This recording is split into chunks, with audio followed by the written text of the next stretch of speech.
Welcome back to the Suprajna channel again. Uh, we had a bit of a glitch. Uh, I don't know if you guys are able to hear. Yeah, okay, it's coming through. So we had a bit of a glitch because of which the stream ended, the previous one.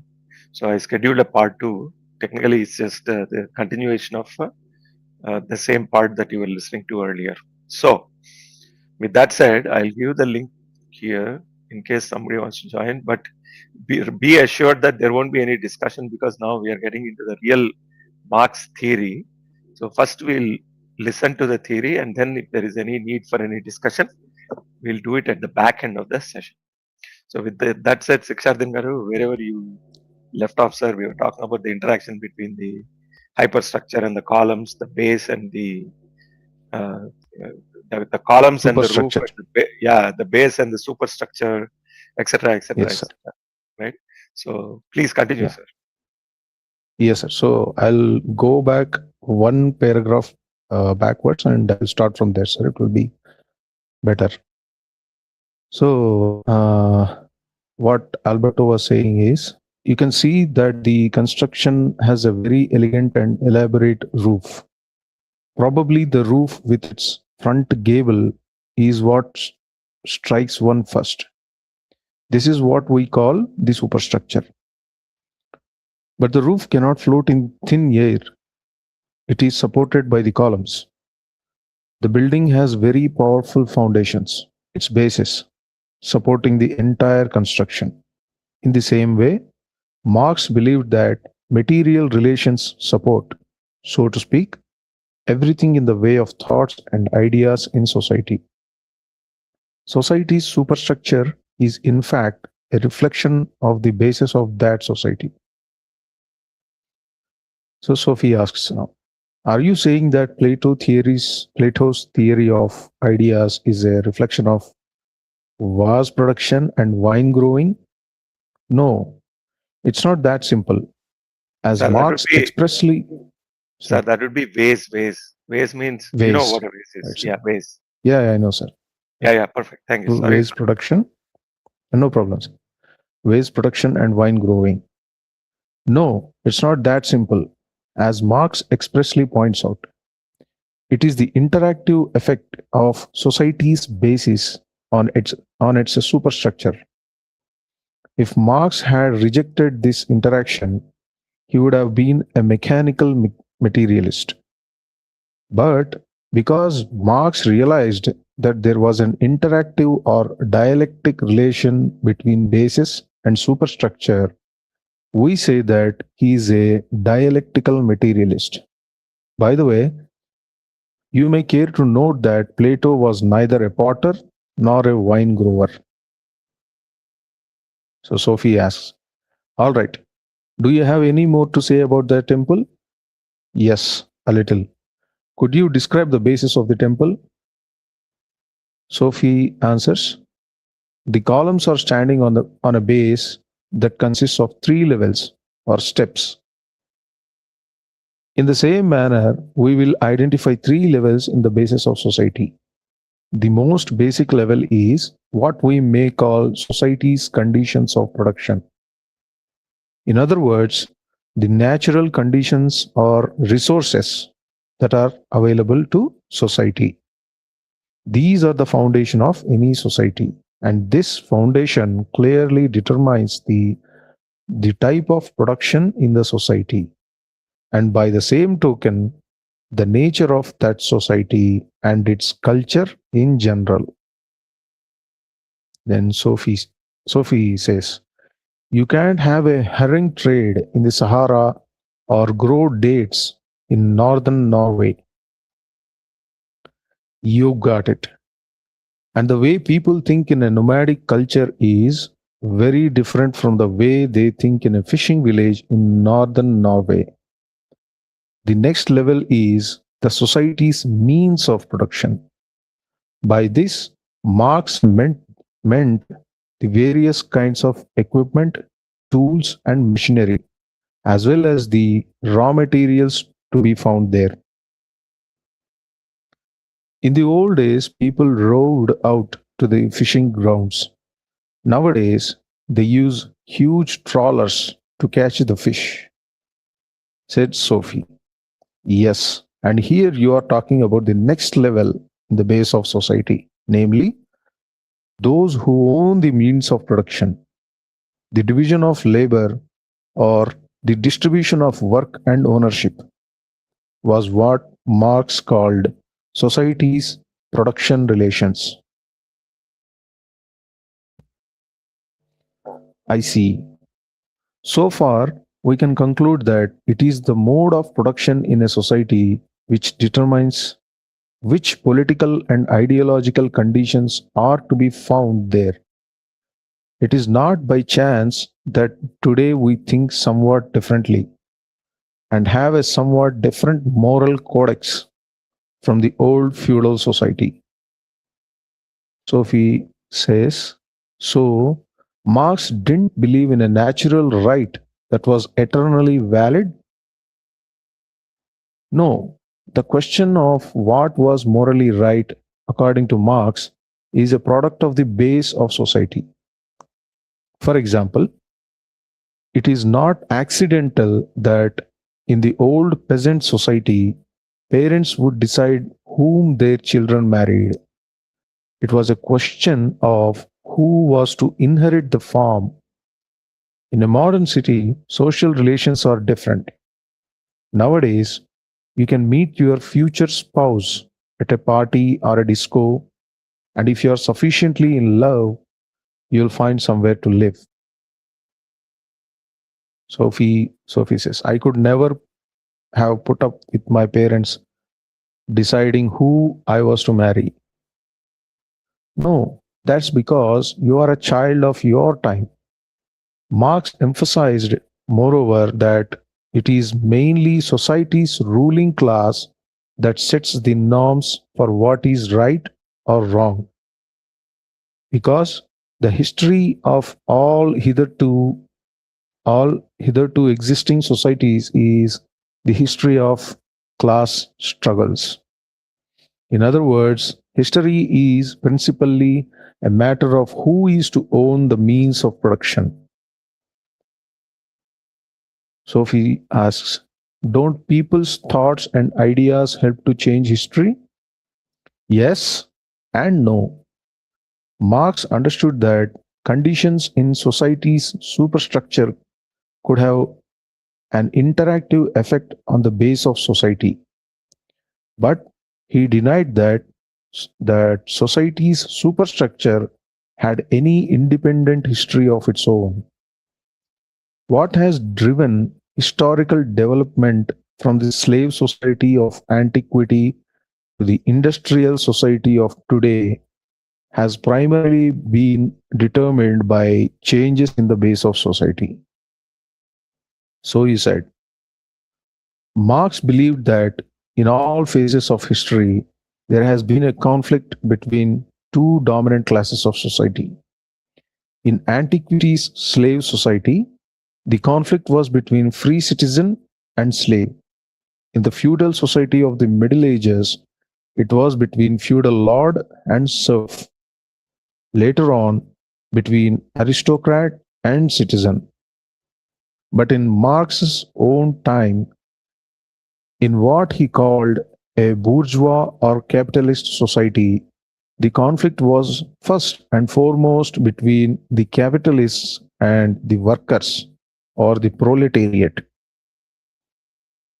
So the conflict stood between those who own the means of production and those who do not. And since the upper classes do not voluntarily relinquish their power, change can only come about through revolution.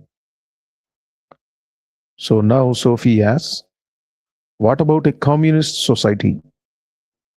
Marx was especially interested in the transition from a capitalist to a communist society. He also carried out a detailed analysis of the capitalist mode of production. But before we look at that, we must say something about Marx's view of man's labor. Go ahead. Before he became a communist, the young Marx was preoccupied with what happens to man when he works. This was something Hegel had also analyzed. Hegel believed there was an interactive or dialectic relationship between man and nature. When man alters nature, he himself is altered. Or, to put it slightly differently, when man works, he interacts with nature and transforms it. But in the process, nature also interacts with man and transforms his consciousness. Sophie says, "Tell me what you do, and I'll tell you who you are."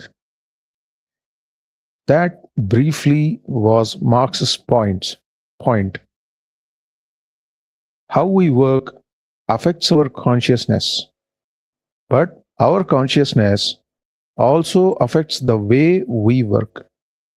You could say it you could say it is an interactive relationship between hand and consciousness. Thus, the way you think is closely connected to the job you do. So it must be depressing to be unemployed.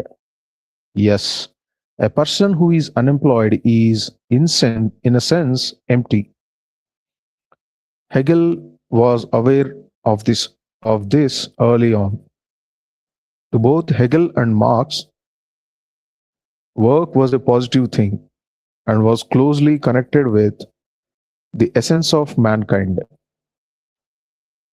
So, it must also be positive to a worker? Yes, originally, but this is precisely where Marx aimed his criticism of the capitalist method of production. What was that? Under the capitalist system, the worker labors for someone else. His labor is thus something external to him, or something that does not belong to him. The worker becomes alien to his work, but at the same time also alien to himself. He loses touch with his own reality. Marx says, with a Hegelian expression, that the worker becomes alienated. I have an aunt who has worked in a factory packaging candy for over 20 years, so I can easily understand what you mean. She says she hates going to work every single morning, said Sophie. But if she hates her work, Sophie, she must hate herself in a sense. She hates candy, that's for sure, said Sophie. In a capitalist society, labor is organized in such a way that the worker, in fact, slaves for another social class. Thus, the worker transfers his own labor and with it the whole of his life to the bourgeois. Yep. Exactly, sir. I'll read it once Please again, sir. continue. Yeah, we have finally arrived. Please continue. Yes. So, in a capitalist society, labor is organized in such a way that the worker, in fact, slaves for another social class. Thus, the worker transfers his own labor and with it the whole of his life to the bourgeois. So, next, Sophie asks, is it really that bad? We are talking about Marx, and we must therefore take our point of departure in the social conditions during the middle of the last century. So the answer must be a resounding yes. The worker could have a 12-hour working day in a freezing cold production hall. The pay was often so poor that children and expectant mothers also had to work. This led to unspeakable social No, no, conditions. hang on. Had to Yes, work. sir. No, no, Had to they'd be work. happy to freeze their eggs and work. What are you talking about? Anyway, continue, please. Absolutely, sir. They are happy.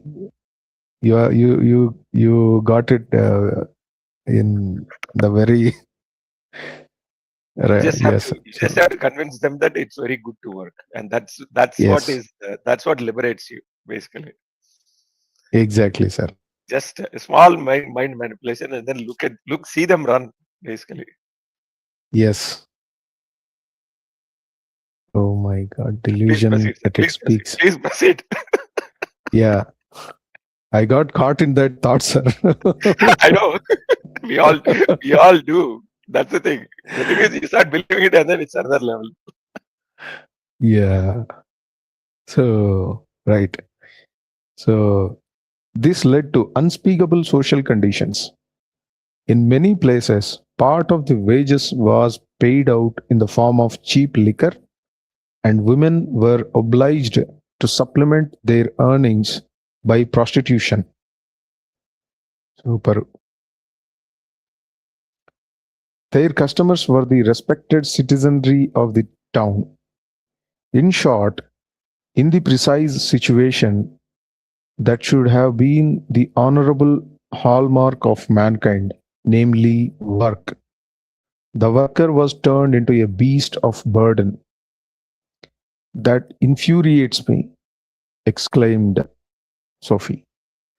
It infuriated Marx too, and while it was happening, the children of the bourgeois played the violin in warm, spacious living rooms after a refreshing bath, or they sat at the piano while waiting for their four-course dinner. The violin and the piano could have served just as well as a diversion after a long horseback ride. Oh, how unjust, said Sophie. Marx would have agreed.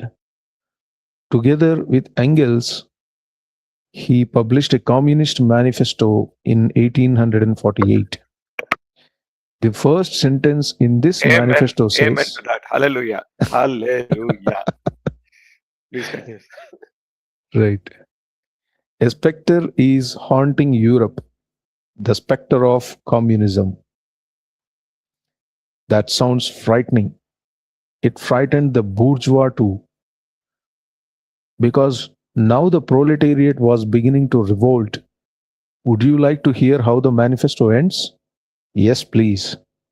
The communists disdain to conceal their views and aims.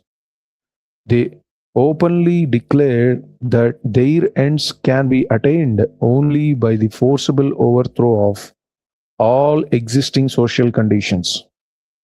Adi. Let the ruling classes tremble at a communist revolution. The proletarians have nothing to lose but their chains. పోరాడితే పోయేదేముందిరా బానిస సంఖ్యలు తప్ప. ఇవి డైలాగులు sir.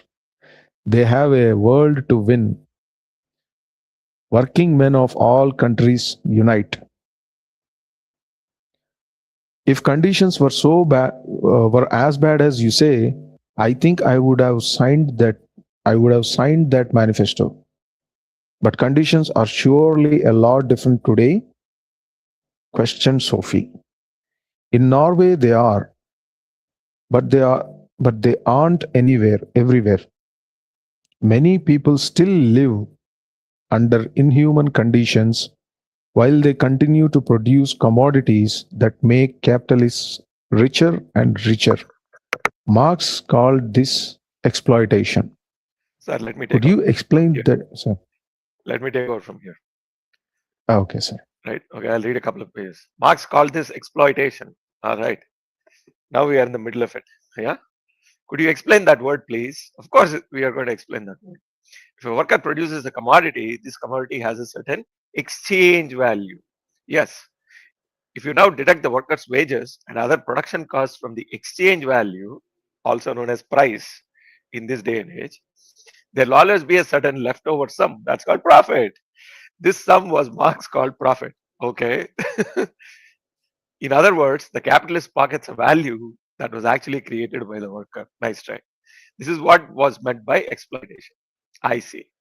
So now the capitalist invests some of his profit in new capital, for instance, in modernizing the production plant, the hope of producing his commodity even more cheaply and thereby increasing his profit in the future. That sounds logical. Yes, it does sound logical today, Sophie, but wait. Yes, it can seem logical, but both in this and in other areas, in the long term, it will not go the way the capitalists has imagined. How do you mean? Marx believed there were a number of inherent contradictions in the capitalist method of production. Capitalism is an economic system which is self destructive because it lacks what is known as rational control. Yes, sir. Rational control. That's good, isn't it, for the oppressed? Yes, it is inherent in the capitalistic system that it is marching towards its own destruction. In that sense, capitalism is progressive because it is a stage on the way to communism. Can you give an example of capitalism being self destructive? We said that the capitalist had a good surplus of money and he uses part of his surplus to modernize the factory, but he also spends money on violin lessons. Moreover, his wife has become accustomed to a luxurious way of life. That is the issue. No doubt. He buys new machinery and no longer needs so many employees. He does this to increase his competitive power. Sophie is saying, I get it, but he is not the only one thinking this way, which means that production as a whole is continually being made more effective. Factories become bigger and bigger and are gradually concentrated in fewer and fewer hands. What happens then, Sophie? Now, Sophie is completely stumped, right? Like MS Dhoni stumps people in a flash, right?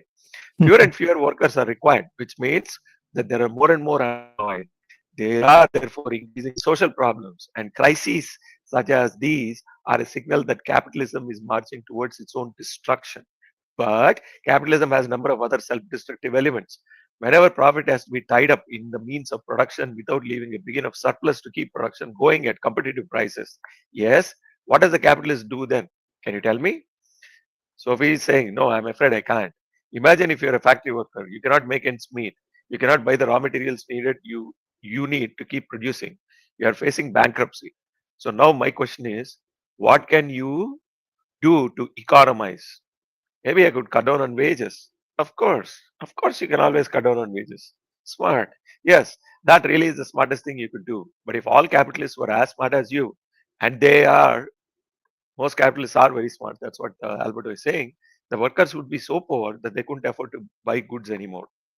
We would say that the purchasing power is falling. And now we really are in a vicious circle. The knell has sounded for the capitalist private property, Marx would say. We are rapidly approaching a revolutionary situation. Da-da-da. Yes, I see. So when you can't work to get it, go get it anyway, basically. Break down the damn wall. Yes, I see. To make a long story short, in the end, Sir, so this is the rational control. exactly, the irrational, the rational revolution, right? Yeah, Irrational action justified by rational acting. control. Yeah, yes, sir. Yeah, Their base is irrational action to get the rational control. correct. Wonderful. No, no, rational philosophy to justify irrational action to justify rational control. Ah. So this is actually the vicious circle, sir. Exactly. So, and then what? So, Sophie is so scared. To make a very long story short, in the end, the proletariat rises and takes over the means of production. So, and then what? For a period, we get a new class society in which the proletarians suppress the bourgeois by force. Now, the pigs are in charge, right? Yes, yes, sir. Think that we can Yes, sir. I get it, sir. do. In which the proletarians suppress the bourgeois by force. Marx Four called this legs good, two legs bad. two legs bad, exactly. Marx called this the dictatorship of the proletariat. But after a transition period, the dictatorship of the proletariat is replaced by a classless society. Ah, how nice. It just sounds so beautiful. In which the means of production are owned by all, that is, by the people themselves. Yes, that's what we are told, my dear. In this kind of society, Exactly. the policy is from each according to his abilities to each according to his needs, right? So all I have to do is Exactly, sir. prove that my needs are way above my abilities, and then I can steal from the next guy, basically, right? Hmm. Moreover, Labor now belongs to the workers themselves, and capitalism's alienation ceases. So Sophie is now saying, it all sounds wonderful, but what actually happened? Was there a revolution? Yes. Yes, hello, sir. It all, yes and no. Today, economists can establish that Marx was mistaken on a number of vital issues, not least his analysis of the crises of capitalism. He had paid insufficient attention to the plundering of natural environment, the serious consequences of which we are experiencing today. Okay, so obviously Norwegian, so there's all this climate change stuff and undercurrent in the reading. But anyway, it Yes, sir. doesn't matter. Greta Thunberg will take care of it, right? Nevertheless, she is from the Nordics as well, so I'm just like making the connection. Super, sir. Marxism led to great upheavals. There's no doubt that socialism has largely succeeded in combating an inhumane society. In Europe, at any rate, we live in a society with more justice and more solidarity than Marx did. This is not at least true. This is not least due to Marx himself and the entire socialist movement. So then what happened? Sophie is asking, right? After Marx, the socialist movement split into two mainstreams, social democracy and Leninism, right? Social democracy, which has stood for a gradual and peaceful path in the direction of socialism, was Western Europe's way. Yeah, welfare states, 85% tax, of course. We might call this the slow revolution. Leninism, which retained Marx's belief that revolution was the only way to combat the world class society, had great influence in Eastern Europe, Asia, and Africa. Unfortunately, Asia. Each in their own way, both movements have fought against hardship and oppression. Hardship and oppression that was misattributed to certain Asian societies. Okay. But did Yes, it sir. create a new form of oppression? For example, in Russia and Eastern Europe. So she's aware. See, we have a student who Yeah, is smart and very well aware, right? So she's talking about Eastern Europe because she knows. No doubt of that. And here again, we see that everything man touches becomes a mixture of good and evil. But what happened to the philosopher, Jostein? What happened to the philosopher? Now there is no philosophy in this, is it?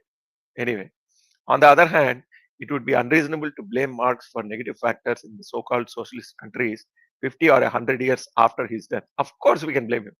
But maybe he had given too little thought to people who would be the administrators of communist society. super. Indeed.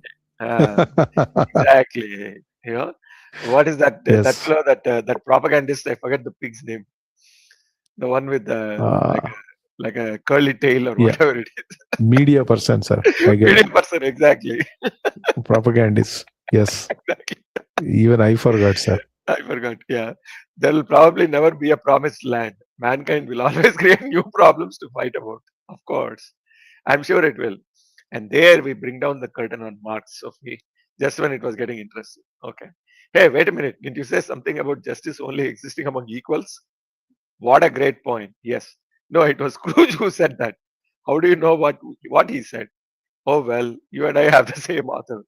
In actual fact, we are more closely linked to each other than we would appear to the casual observer. Your wretched irony again. Double, Sophie. That was double irony. But back to justice. You said that Marx thought capitalism was an unjust form of society. How would you define a just society? Great question. A moral philosopher called John Rawls attempted to say something about it with the following example. Imagine you were a member of a distinguished council whose task it was to make all the laws for a future society. We know somebody like that, don't we? Recently, we sort of mourned his the day of passing. I wouldn't mind at all being on that council. They are obliged to consider absolutely every detail because as soon as they reach an agreement and everybody has signed the laws, they will all drop dead. Oh, but they will immediately come to life again in the society they have legislated for. Exactly. The point is that they have no idea which position they'll have in society. Ah, I see. That society would be a just society. It would have arisen among equals. Men and women? Question mark. Smart girl. That goes without saying. None of them knew whether they would wake up as men or women. Since the odds are 50-50, society would be just as attractive for women as for men. Well, it wasn't for a very long time, sir or ma'am. It sounds promising. So tell me, Was the Europe of Karl Marx a society like that? Absolutely not, said Alberto. But do you, by any chance, know of such a society today? Hmm, that's a good question. Think about it. But for now, there will be no more about Marx. Excuse me? Alberto says, next chapter. That's the end of the chapter. Yeah. So I'm glad there Yeah. was a infusion of levity towards the end of the chapter. But Yes, sir. very well written. This Very well uh, said. this Yeah. chapter refreshed my mind and going back to animal farm, sir. Animal farm, of course. That is, you take this chapter and then you take, take its implementation and write a story about it. That is animal farm. Animal farm. Absolutely, sir. Yeah, there's also another movie actually and a novel by the same author George Orwell called 1984. Okay, Ah, so the movie is much more painful to watch than the read actually. So anyway, oh, it's very interesting. It's there on YouTube, free. Anybody can watch it. Right? It's called 1984 by George Orwell. George Orwell was the what you call bane of the communists, basically. mm-hmm. His sharp criticism. But yeah, Mm. see, look, communism has its there are very good positive statements and concepts in communism. But the problem is that, and again, the next chapter that we are going to read is called Darwin, basically. Okay, The so thing is, it looks very good and very enjoyable to read on paper, sir. But exactly, right? That's on why paper, it even will be good. Sophie's, yeah, that's why even Sophie's statement, and this is a Yeah. telling statement. This is one of the underlined. I would underline this statement in this chapter. It all sounds wonderful, Yes. but what actually happened? Sir, actually, when they were talking about these capitalists becoming rich by oppressing I mean, oppressing the proletariat and keeping all the profits to themselves and getting richer and richer. And while they are playing violins, taking violin classes, what about the violinists? They are getting Exactly. paid, no? Yeah, Huh? exactly. And when the rich man's wife, I mean the capitalist's wife, is going on a shopping spree, the shopkeepers are benefiting. Correct. Yeah, and the wealth is being dispensed one way or the other, right, Kada sir? Correct. Free markets. So Yeah. basically, that's where uh, when Jostein, the author, says Marx Mm. really did not do a good analysis on the negatives of capitalism. What she did not Yes. understand is, Mm. again, that see, Marx is a contrast, basically, right? So the we know now in real life a Mm. Marxist or a purely communist society is unsustainable. Nevertheless, Yes. a purely capitalistic society is exploitative by definition, right? Exactly, sir. So, Uh, given that the natural order, and that's where I mean it's quite appropriate that the next chapter is about Darwinism or Darwin, right? right, sir. Because nature, by its very definition or manifestation, is with variety, basically, right? The Mm. question really becomes again the Maslow's hierarchy comes in. You can't see each of these things as isolated, right? Yes. Because Yes, sir.